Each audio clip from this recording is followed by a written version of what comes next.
दोस्तों, एक बार की बात है। एक पंडित बहुत ही ज्ञानी विद्वान था। अपने बचपन के एक करीबी दोस्त से मिलने जा रहा था, जो बचपन से ही विकलांग था। पंडित के मित्र का गांव बहुत ही दूर था और उसे अपने मित्र के गांव पहुंचने के लिए कई छोटे छोटे गांवों से होकर गुजरना पड़ता था। रास्ते में उसे एक आदमी मिला। वह आदमी भी उसके साथ चलने लगा। पंडित ने सोचा कि इतने लंबे रास्ते पर साथ होना अच्छा है, इसलिए उसे कोई आपत्ति नहीं थी। पंडित ने उस आदमी का नाम पूछा तो उस आदमी ने अपना नाम महाकाल बताया। पुजारी जी को नाम बड़ा अजीब लगा, पर उनसे आगे उनका नाम पूछना ठीक नहीं समझा। दोनों चलते रहे। जल्द ही वे एक गांव में पहुंचे। वहां महाकाल ने पंडित से कहा, आप आगे बढ़िए, मुझे इस गांव में एक संदेश देना है। मैं आपको आगे रास्ते में मिलूंगा। पंडित ने उत्तर दिया, ठीक है, और अपने रास्ते पर चलता रहा। रास्ते में पंडित को पता चला कि भैंसे ने एक आदमी को मार डाला है। जल्द ही महाकाल पंडित के पास लौट आए। चलते चलते दोनों गांव के बाहर पहुंच गए। वहां उन्होंने एक छोटा सा मंदिर देखा। वहां ठहरने की व्यवस्था ठीक लग रही थी। पंडित के दोस्तों का गांव अभी दूर था, इसलिए उन्होंने वही रात्रि विश्राम करने का निश्चय किया। पंडित ने महाकाल से कहा, थकावट बहुत हो गई है, इसलिए हमें यही आराम करना चाहिए। हम कल सुबह फिर निकलेंगे। महाकाल ने उत्तर दिया, ठीक है, लेकिन मुझे पास के गांव में किसी को कुछ वस्तु देनी है, इसलिए मैं वह देकर वापस आऊँगा। इतना कहकर महाकाल चले गए। थोड़ी देर के बाद पंडित ने देखा कि गांव से धुआं उठ रहा है और धीरे धीरे पूरे गांव में आग लग गई है। यह वही गांव था जहां महाकाल गए थे। ये देखकर पंडित थोड़ा चकित हो गए और मन ही मन सोचने लगे, ये महाकाल जहाँ भी जाता है, इसमें किसी प्रकार का नुकसान क्यों होता है? जरूर कुछ न कुछ गड़बड़ है। कुछ देर के बाद महाकाल मंदिर में लौटे। सुबह होते ही दोनों अपने काम की ओर चलने लगे। कुछ समय के बाद एक गांव आया और महाकाल ने पंडित से कहा, आप आगे बढ़िए, इस गांव में मुझे भी कुछ काम है, इसलिए मैं आपसे बाद में रास्ते में मिलूंगा।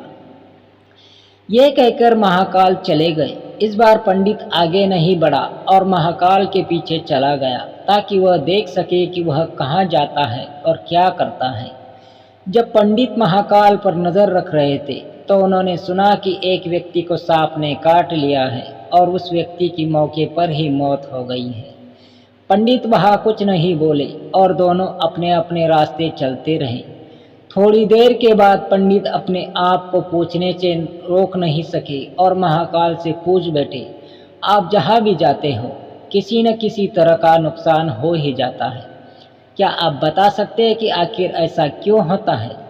महाकाल ने पंडित को उत्तर दिया, आप तो ज्ञानी मालूम होते हैं, इसलिए मैं आपके साथ चलने लगा, क्योंकि ज्ञानी का संग सदैव अच्छा होता है। लेकिन फिर भी तुम यह नहीं समझते कि वास्तव में मैं कौन हूँ। पंडित ने उत्तर दिया, मैं समझ गया हूँ, लेकिन फिर भी मैं अपना संदेह दूर करना चाहता हूँ। यदि आप अपना परिचय ठीक से दे सके तो मेरे लिए यह आसान हो जाएगा। महाकाल ने उत्तर दिया, मैं यमदूत हूँ, यानी कि यमराज का सेवक हूँ। यमराज यानी कि मृत्यु के देवता के आदेश से मैं उन लोगों को मारने आया हूँ जिनकी आयु पूरी हो चुकी है। हालांकि पंडित के पास पहले से यह विचार था, फिर भी इसके बारे में सुनकर वह थोड़ा घबरा गया। फिर भी उसने पूछा, यदि ऐसा है तो मुझे बताओ कि अगली मृत्यु किसकी है? महाकाल ने उत्तर दिया, अगली मृत्यु तुम्हारे मित्र की है। तुम जिससे मिलने जा रहे हो और तुम उसकी मृत्यु का कारण बनोगे। यह सुनकर पंडित थोड़ा सन्न रह गए और बहुत निराश हुए। उसने मन ही मन सोचा, अगर महाकाल ने जो कहा वह सच है तो मेरा दोस्त मर जाएगा, और वह भी मेरी वजह से।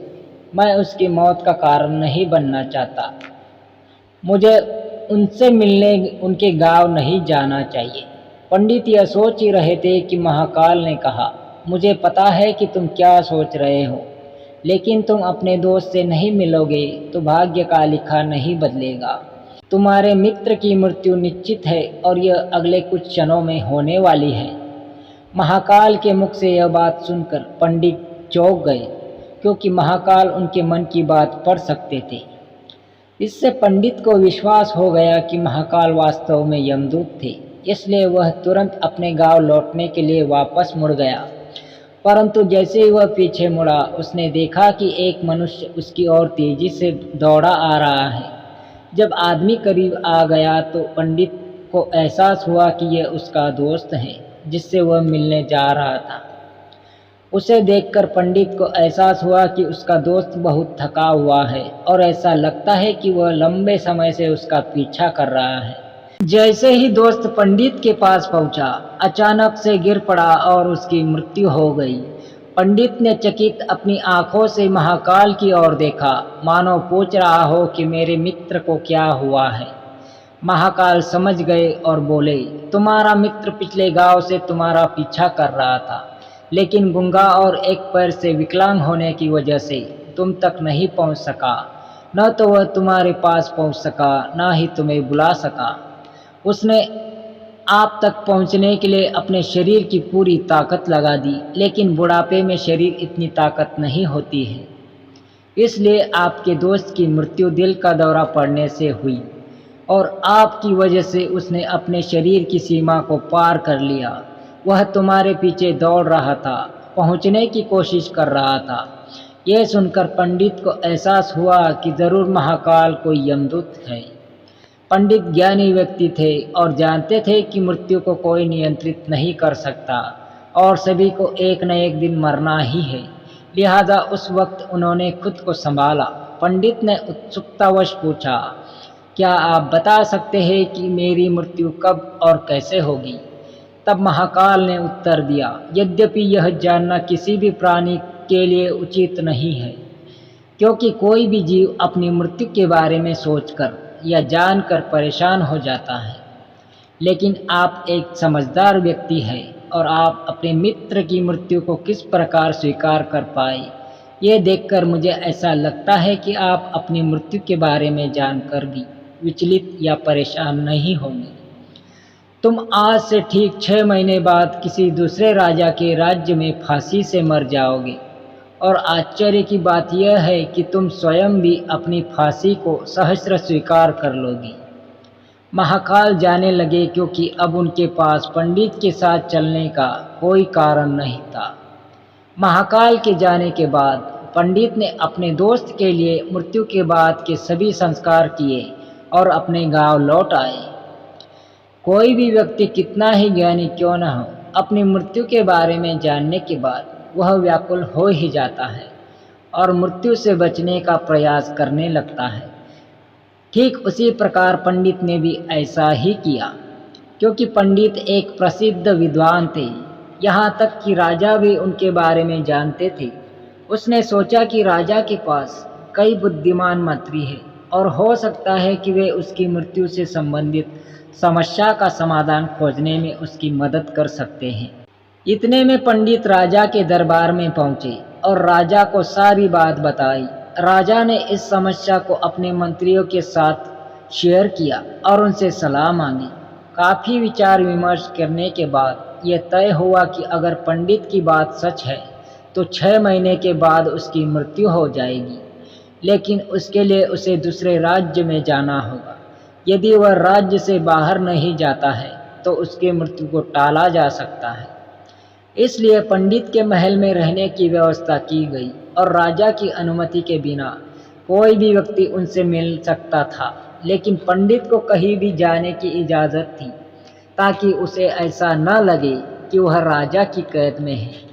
हालांकि पंडित को अपनी मर्जी से जाने की अनुमति थी, फिर भी वह डर के मारे बाहर जाने से कतराता था।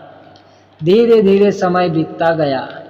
मृत्यु के दिन से एक दिन पहले पंडित डर के मारे जल्दी से सो गया ताकि वह रात और अगला दिन जल्दी से बीत जाए और उसकी मृत्यु टल जाए। लेकिन पंडित को स्लीप डिसऑर्डर था, यानी कि नींद में चलने की बीमारी थी, जिसके बारे में खुद पंडित को भी ये पता न था। सोने के बाद वह नींद में चलने लगा। वह उठा और अपने कमरे से बाहर चला गया और महल के घोड़े के अस्तबल की ओर चला गया। न तो किसी ने उसे रोका और न ही किसी प्रकार की पूछताछ की। क्योंकि सभी नौकर जानते थे कि वह राजा का विशेष अतिथि था। अस्तबल में पहुंचकर उसने सबसे तेज घोड़ा उठाया और राज्य से बाहर चला गया। बेहोशी की हालत में दूसरे राज्य में पहुंच गया। इतना ही नहीं, वह दूसरे राज्य के राजा के महल में पहुंचा। यह संयोग था कि जब पंडित महल में प्रवेश कर रहा था तो सभी लोग और पहरेदार सो रहे थे, इसलिए किसी ने उसे रोका या पूछताछ नहीं की। पंडित सीधे राजा के शयन कक्ष में चले गए, जहां राजा और रानी सो रहे थे, और बिस्तर पर रानी के बगल में जाकर सो गए। जब सुबह हुई तो राजा उठे और पंडित को रानी के बगल में सोता देखकर राजा बहुत क्रोधित हुए और पंडित को गिरफ्तार कर लिया गया। पंडित को समझ नहीं आया कि वह दूसरे राज्य में कैसे पहुंचा और सीधे राजा के शयन कक्ष में प्रवेश कर गया। कुछ देर के बाद राजा का दरबार लगा और पंडित को राजा के सामने पेश किया गया। जब राजा ने पंडित को देखा तो वह इतना क्रोधित हुआ कि उसने पंडित को फांसी देने का आदेश दे दिया। फांसी की सज़ा सुनकर पंडित काँप उठा। फिर उसने अपने आप को थोड़ा शांत किया और राजा से कहा, महाराज, मैं नहीं जानता कि मैं इस राज्य में कैसे पहुंचा। मुझे जो याद है वह यह है कि मैं अपने राजा के महल में सो गया था। मैं ये भी नहीं जानता कि मैं तुम्हारे शयन कक्ष में कैसे आया और तुम्हारे राज्य में किसी भी पहरेदार ने मुझे क्यों नहीं रोका। लेकिन मुझे पता है कि मुझे आज मरना था और यह हो रहा है। राजा को यह बात थोड़ी अजीब लगी। उसने पूछा, तुम्हें कैसे पता चला कि तुम आज मरने वाले थे? जवाब में पंडित ने उन्हें पूरी कहानी सुनाई और कहा, कोई आम आदमी राजा के सामने बैठने के बारे में सोच भी नहीं सकता। मैं रानी के बगल में राजा के कमरे में सोने के बारे में सोच भी कैसे सकता हूँ? यह पूरी तरह से आत्महत्या होगी। मैं इस तरह मरने के लिए दूसरे राज्य से क्यों आऊँगा भला? राजा को पंडित की बात थोड़ी ठीक लगी, लेकिन क्या उसे लगा कि पंडित सजा से बचने के लिए बहाना बना रहा हो? क्योंकि पड़ोसी राज्य का राजा उसका मित्र था। उसने तुरंत कुछ सैनिकों के साथ राजा को एक पत्र भेजा और पंडित के शब्दों की सत्यता का प्रमाण मांगा। शाम होने से पहले ही सैनिक लौट आए और उन्होंने राजा को बताया पड़ोसी राजा का जवाब। पंडित ने जो कुछ भी कहा वह सच है और हम भी नहीं जानते कि वह आधी रात में वहाँ कैसे पहुँचे। उसे मृत्युदंड देना उचित नहीं होगा।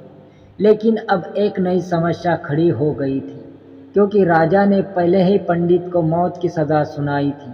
बिना पूरी कहानी जाने अब अगर पंडित को फांसी नहीं दी गई तो राजा के बयान का अपमान होगा, और अगर राजा की बात मानने की सज़ा दी गई तो पंडित गलत तरीके से मारा जाएगा। राजा ने अपने मंत्रियों से इस बात का जिक्र किया और काफ़ी चर्चा के बाद वे इस नतीजे पर पहुँचे और उन्होंने कहा कि महाराज, पंडित को सूती धागे से लटका देना चाहिए। इससे आपके शब्दों का सम्मान बना रहेगा और पंडित की मृत्यु नहीं होगी, क्योंकि वह एक धागे से फांसी पर नहीं मर सकता है। राजा को यह विचार थोड़ा उचित लगा और उसने वही आदेश किया। सूती धागे का फंदा बनाया गया और राजा के कहे के अनुसार पंडित को फांसी देने के लिए कहा। पंडित को भी विश्वास था कि रुई का एक भी धागा उसे नहीं मारेगा, इसलिए वह भी खुशी खुशी फांसी पर चढ़ने को तैयार हो गया। लेकिन जैसे ही पंडित को फांसी दी गई, सूत का धागा टूट गया, लेकिन उसने टूटने से पहले अपना काम कर दिया। धागे से पंडित के गले की नस कट गई थी और वह तड़प तड़प कर जमीन पर पड़ा था। हर धड़कन के साथ उसके गले से खून निकल रहा था और कुछ ही पलों में उसका शरीर बिल्कुल शांत हो गया था। वह मृत हो गया था। सभी लोग हैरानी से यह सब देख रहे थे और किसी को विश्वास ही नहीं हो रहा था कि भला एक कमज़ोर धागा किसी की जान ले सकता है। लेकिन घटना घटी और नियति ने अपना काम कर दिया। अगर पंडित ने महाकाल से उनकी मृत्यु के बारे में न पूछा होता तो वे राजा के महल में कैद होकर हर दिन डरने की बजाय अगले 6 महीने तक बहुत बेहतर जीवन जीते। इसलिए ईश्वर ने हमें भविष्य जानने की क्षमता इसलिए नहीं दी है कि हम अपने जीवन को बेहतर तरीके से जी सकें। एक पंडित की मृत्यु का संबंध उसके मित्र से था, क्योंकि यदि वह अपने मित्र से मिलने नहीं जा रहा होता तो उसे रास्ते में महाकाल नहीं मिलते और पंडित उससे उसकी मृत्यु से संबंधित प्रश्न नहीं पूछते। जो भी कुछ होना है वह होना बाकी है। हम कितनी भी सावधानी बरतें या जो भी उपाय करें, लेकिन हर घटना और उस घटना का पूरा ताना बाना पूर्व ही निर्धारित होता है, जिसे हम जरा भी इधर उधर नहीं कर सकते। वही अगर पंडित अपने दोस्त से मिलने नहीं गया होता और उसका दोस्त बचपन से ही गूंगा और अपाहिज नहीं होता तो उसकी मौत नहीं होती, क्योंकि ऐसे में वो पीछे से आवाज़ देकर अपने दोस्त को रोक सकता था। यानी कुदरत ने उन्हें बचपन से जो विकलांगता दी थी उसका संबंध उनकी मृत्यु से था।